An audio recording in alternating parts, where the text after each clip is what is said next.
Chamar Duda Dal Ponte, que está na porta do Maracanã, já acompanhando aquela primeira movimentação. Eu tenho aula aí perto, na UERJ, então faz parte da movimentação. Às vezes, em dia de jogo, como hoje, tem aulas canceladas à noite, né? Porque a UERJ vira estacionamento também. Exatamente. A Duda está perto da estátua do Bellini, no Portão D, é isso? Bem-vindo ao Redação. É isso, Barreto. Muito bom dia para você, para o Eric, para o Éboli, para todos que nos acompanham aqui no Redação. Estamos aqui perto da estátua do Bellini. Por enquanto, movimento muito tranquilo. A partida é só às 9h30 da noite. Mas à noite isso daqui vai estar lotado, porque os ingressos estão esgotados há alguns dias. E mais de 70 mil pessoas, ou mais ou menos 70 mil pessoas, são esperadas aqui hoje. Mais ou menos 69 mil, tem dado de público aqui no Maracanã, então essa é a expectativa.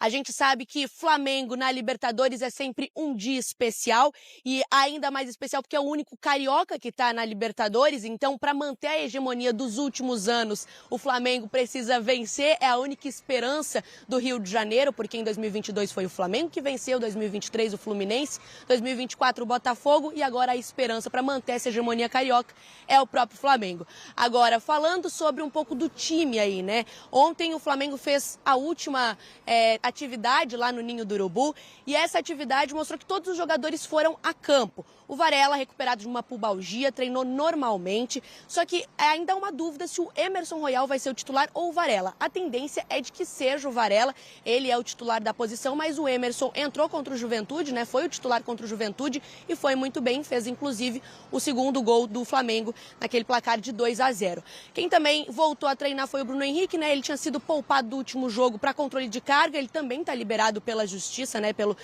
Superior Tribunal de Justiça Desportiva para jogar, então ele vem para o jogo normalmente também.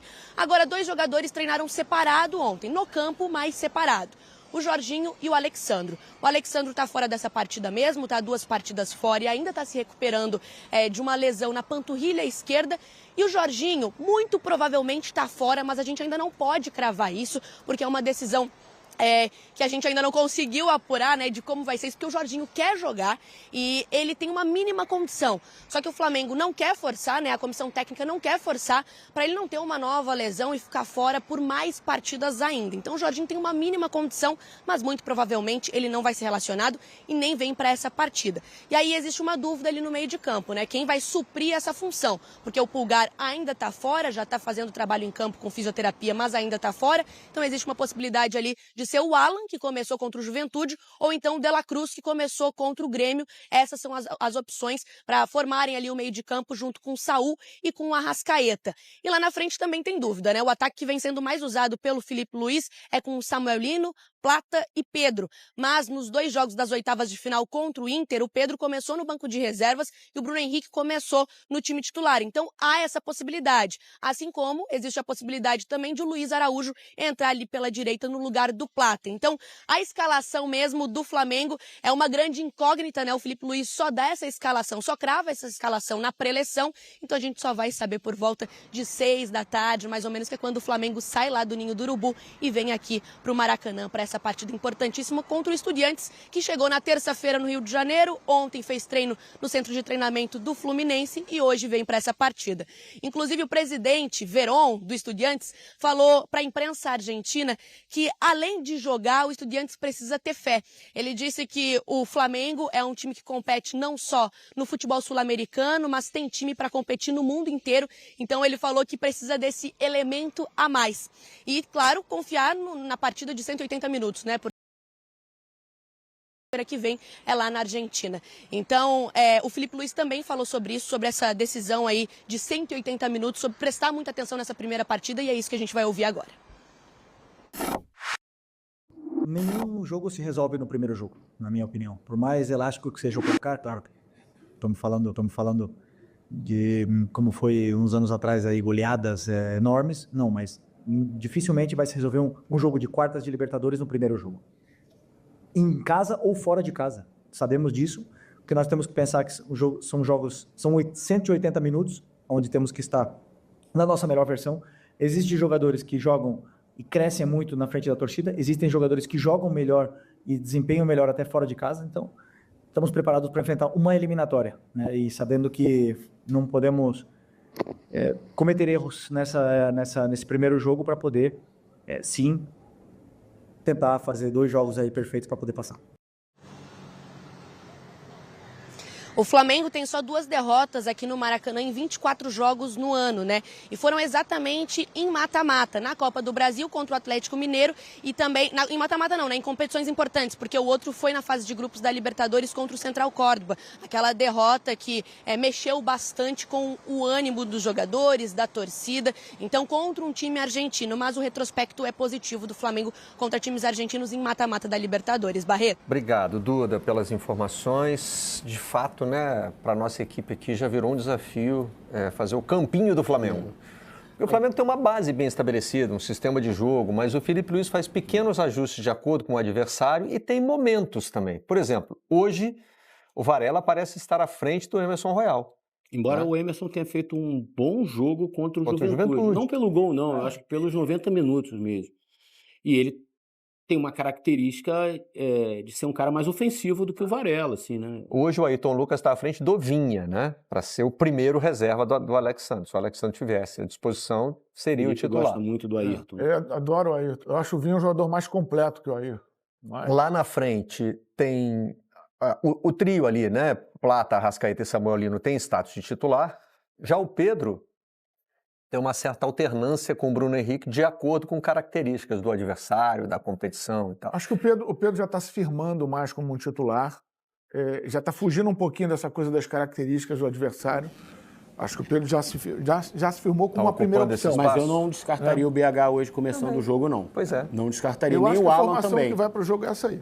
O Alan na dupla, mas aí é que eu ia chegar. A minha dúvida porque nas últimas rodadas, o Felipe Luiz deu a impressão de que essa dupla com 2 volantes que saem para o jogo funciona. De La Cruz e Saúl jogaram uma vez só, que foi contra o Grêmio. Né? Pois é, mas foi a opção, a primeira opção, a saída do Jorginho. Exato. Aí no domingo jogaram Alan e Saúl. E o Alan também fez um bom jogo, embora uma outra exigência, né? Porque o Flamengo praticamente ficou com a bola o tempo todo no jogo contra o Juventude, mas assim, não comprometeu, participou bastante, distribuiu o jogo. Ele poderia ter o De La Cruz em Mas a tendência hoje... Sim, estava no banco. Opção, né? Ele não usou. Você não acha que é a tendência hoje, não? O Flamengo novamente empurrando. O Estudiantes vai amarrar o jogo hoje, vai travar, vai picotar, vai fazer Na terça-feira eu estava conversando com o Mansur e a gente estava debatendo exatamente essa questão do Alan e do De La Cruz. E tem um ponto que é importante, assim, eles têm características diferentes, né? O De La Cruz é um cara que acelera o jogo, que corre com a bola, que chuta, tem a bola parada muito boa. Vai buscar o passe, né? Exato. O Alan é uma coisa mais de distribuir o jogo, de receber, virar mais característica defensiva. Exatamente. Exatamente, está pensando para o jogo. Agora, em cima do Jorginho, né? Que é um grande desfalque, na minha opinião. O Jorginho, ele treinou ontem, ele tem condições de jogar. Ele quer jogar, mas tem um ponto que é importante. Os médicos e os preparadores físicos ainda não sentem 100% de certeza de que ele não pode ter um problema de novo. Ele pode jogar e não acontecer nada, e ele pode jogar e ter um problema de novo. E aí esse problema agravar e ele tem que ficar um mês fora. Então é isso que hoje à tarde as comissões física, médica e o próprio Felipe, como comissão técnica, vão decidir se aproveitam ou não o Jorginho. Porque ele está se colocando para jogar. Ele treinou e está se colocando para o jogo. Ou seja, ele se sente bem. Exatamente. Mas tem uma avaliação da comissão médica de que tem risco. Se tiver que partir para uma escolha, não sei se vocês pensam igual. Mas... Ele está sem dor, que é importante também dizer. Sem dor, mas com risco. Exato. Né? Isso é uma questão de... hoje você tem condições de avaliar no detalhe, né? Então, é diferente de antigamente você fazer o teste do corredor do hotel. Quantas vezes a gente não viu isso? O jogador vai fazer o teste no corredor do hotel, teste de vestiário. Aí, não sentiu nada. Com 5 minutos, sentia dor, né? Então, eu acho que, assim, é uma comissão técnica que sabe o que tem pela frente, né? Então, avaliar bem se vale a pena o risco, se não vale a pena o risco, se existe esse risco. Se não existe, né? Eu acho que o Jorginho inteiro, num jogo da volta na Argentina, ele é muito importante. Ele é muito... Levando em consideração que hoje o Flamengo vai criar algum tipo de vantagem. Vai vencer o jogo, vai criar algum tipo de vantagem. Para defender uma vantagem com a capacidade que ele tem de se controlar a bola, de experiência, suportar pressões. Eu acho que é um cara que tem que ser... Hoje, o Flamengo não vai deixar de vencer os Estudiantes porque não tem o Jorginho. Inclusive, tem um clássico domingo contra o Vasco. E tem que pensar nessa disputa do Campeonato Brasileiro também, né? Então, pode ser que o Jorginho já volte contra o Vasco domingo, né? Agora, Alan de la Cruz é aquela história. São dois caras de lua. Acho que o Alan vem numa sequência melhor. A lua hoje qual é? Essa é a questão. Essa que é a parada. Porque tem que ver qual é a lua de cada um, né? O Alan está tendo uma boa sequência. O ano do Alan é o primeiro ano do Alan. Esse ano é o primeiro ano do Alan com a Felipe foi o camisa do único técnico até agora que conseguiu extrair o melhor do Alan. E aí o que eu acho é que o Alan, para o Saúl, é melhor. E para o Flamengo ter o Saúl com um pouco mais de liberdade de ir à frente, é melhor. O Saúl é o cara que tem... Nessa formação, o Saúl vai ser o cara do passe. Né? Porque o Arrascaeta está cada vez mais entrando, pisando ali próximo à área. O Saúl é o cara do passe que bota o Arrascaeta na cara do gol, como fez contra o Juventude. Então, o Saúl mais próximo da área, com a capacidade que ele tem de passar a bola, né, de pensar rápido num espaço de campo pequeno, e o Flamengo vai jogar sempre com espaços pequenos, vai ser um jogo em campo reduzido, a tendência é essa. Eu não consigo enxergar o Estudiantes partindo para jogo. Vai tentar um outro contra-ataque, até porque tem essa característica, mas hoje vai picotar, amarrar, vai ser jogo físico.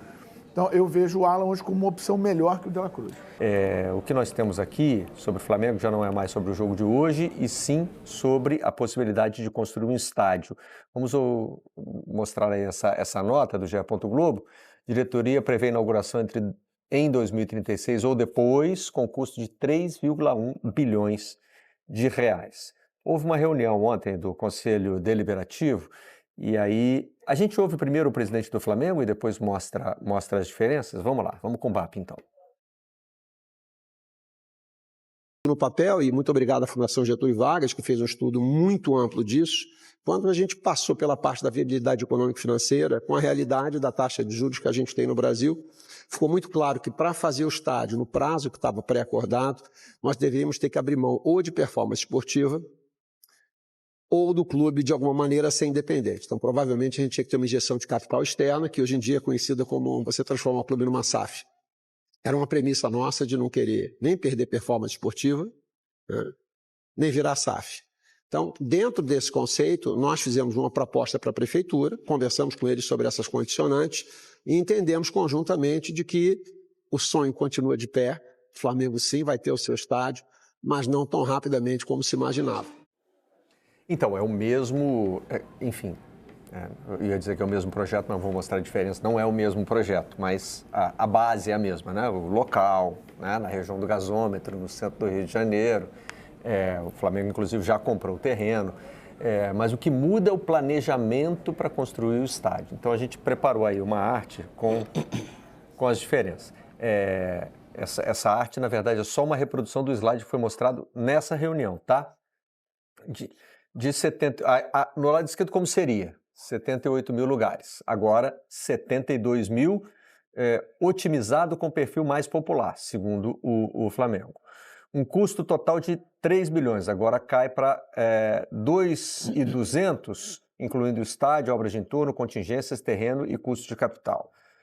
O prazo de conclusão seria novembro de 2029, aumentou, vai para 2036, dependendo de diversos fatores externos. 7 anos, né?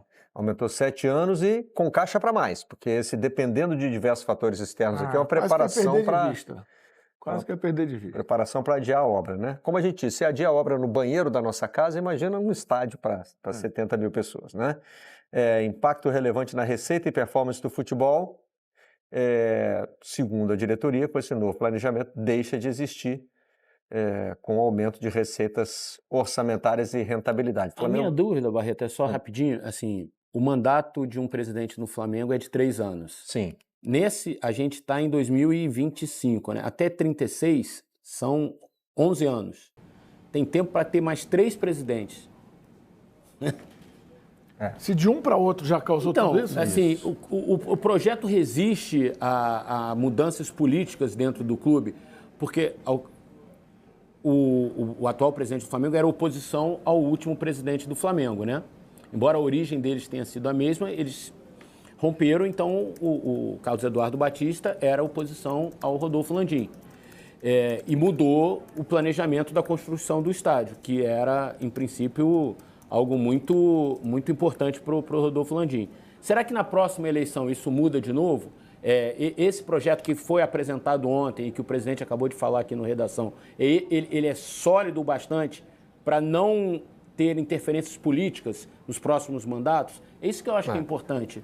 Talvez o presidente falar, o Flamengo explicar, né? É porque virou uma bandeira de campanha dos dois lados. Isso. Só queria apontar uma discrepância ali, Ébolo, desculpa. Sim, claro. Porque a gente está, na reportagem do GE e na nossa tarja, o custo apareceu com 3 bilhões. E no slide do Flamengo está 2.200. É porque a gente está contabilizando tudo, todo o gasto, que não é só na construção direta do estádio. Teve a compra do terreno também. Então chega a 3 bilhões de qualquer maneira.